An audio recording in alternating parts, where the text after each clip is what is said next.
Hello everyone, my name is Amit Kumar. Students, आज हम एक बहुत ही इंपॉर्टेंट डेरिवेशन करेंगे, deduction of Coulomb's law from the Gauss theorem.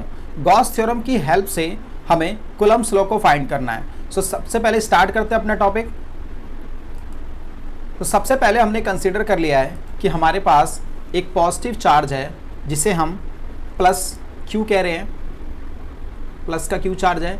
इस प्लस क्यू चार्ज की वजह से पी पॉइंट हमने कुछ कंसीडर कर लिया है। यहाँ पे इस पी पॉइंट पे हमें इलेक्ट्रिक फील्ड फाइंड करना है। तो सबसे पहले हमें यहाँ पे गॉस थ्योरम लगाना है। तो हमें सबसे पहले इस प्लस क्यू चार्ज को किसी सरफेस के अंदर एनक्लोज करना पड़ेगा, क्योंकि हमें गॉस थ्योरम हमेशा हम क्लोज्ड सरफेस के लिए लगाते हैं। सो इसके लिए हमने एक ये स्फीयर कंसिडर कर लिया है जिसके अंदर हमने इस प्लस क्यू चार्ज को एनक्लोज कर लिया है। अगर हम यहाँ पे इलेक्ट्रिक फील्ड देखते हैं इस पॉइंट पी पे प्लस क्यू चार्ज की वजह से, तो ये आउटवर्ड डायरेक्शन में आएगा। प्लस का चार्ज है तो यहाँ से जो इलेक्ट्रिक फील्ड होगा हमेशा दूर की तरफ ही आएगा। तो इसकी वजह से हर पॉइंट पे अगर हम देखें तो रेडियली आउटवर्ड इलेक्ट्रिक फील्ड आएगा।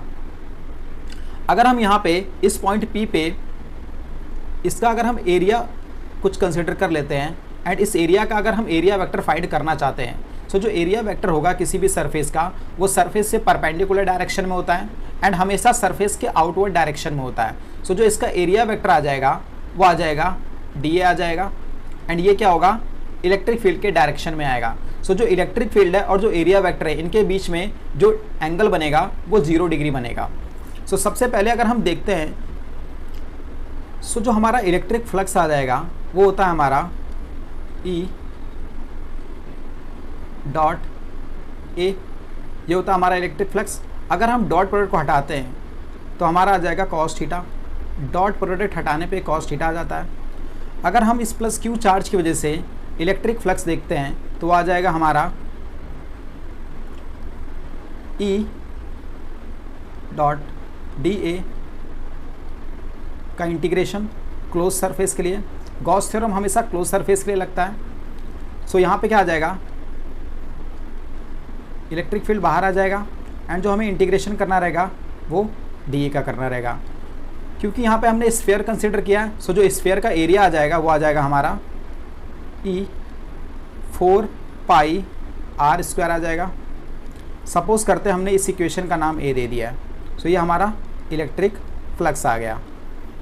अगर हम गॉस थ्योरम से देखें, अकॉर्डिंग टू गॉस थ्योरम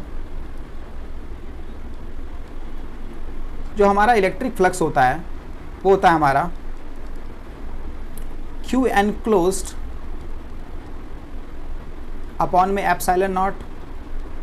इसको हम इक्वेशन बी का नाम दे देते हैं, क्योंकि यहाँ पे लेफ्ट हैंड साइड में दोनों तरफ फ्लक्स है तो राइट हैंड साइड को हम बराबर रख सकते हैं, या ऐसा कह सकते हैं इक्वेशन ए को बी से हम इक्वेट कर देते हैं। सो अगर हम इक्वेशन ए को बी से इक्वेट करते हैं सो हमारा आ जाएगा यहाँ पे E 4 pi R square equal to Q enclosed हमारा क्यू है, प्लस का क्यू चार्ज हमने कंसिडर किया है, ये आ जाएगा अपॉन में एप्सिलॉन नॉट के।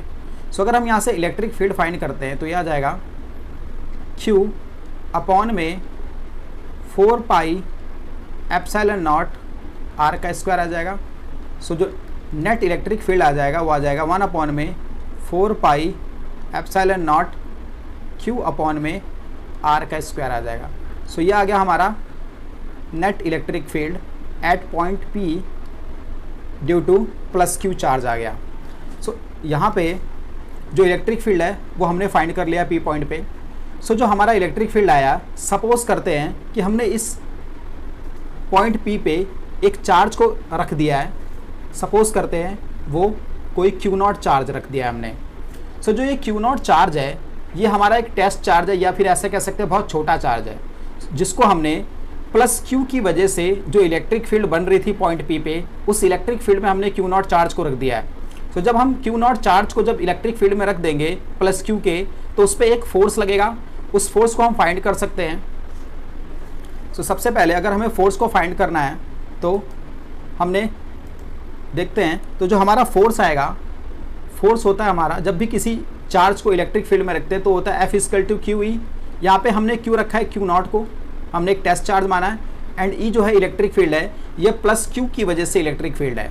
सो इस इलेक्ट्रिक फील्ड में हमने Q0 चार्ज को रखा है, तो जो उस पर फोर्स लगेगा वो लग जाएगा Q0। अभी हमने यहाँ पे इलेक्ट्रिक फील्ड फाइंड किया था, इलेक्ट्रिक फील्ड आया था हमारा 1/4 पाई एप्सिलॉन क्यू अपॉन में आर का स्क्वायर। सो इस वैल्यू को ले जाके हम यहाँ पे पुट कर देंगे। सो जो यहाँ पे रखेंगे वैल्यू हम, तो ये आ जाएगा 1/4 पाई एप्सिलॉन नॉट क्यू अपॉन में आर का स्क्वायर आ जाएगा। सो ये हमारा इलेक्ट्रिक फील्ड आ गया। सो ये नेट फोर्स आ गया क्यू नॉट चार्ज पे। सो जो नेट फोर्स आ रहा है यहाँ से कितना आ रहा है, 1/4 पाई epsilon naught Q not upon में आर का स्क्वायर। सो ये नेट फोर्स आ जाएगा क्यू नॉट चार्ज पे,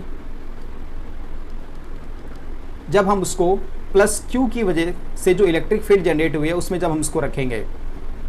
सो यही है हमारा deduction of Coulomb's law with the help of Gauss theorem. So Gauss की हेल्प से हमने कूलम्ब्स लॉ को फाइंड कर लिया है। सो आई होप आपको ये डेरिवेशन समझ में आई होगी। मिलते हैं नेक्स्ट वीडियो में नए टॉपिक के साथ।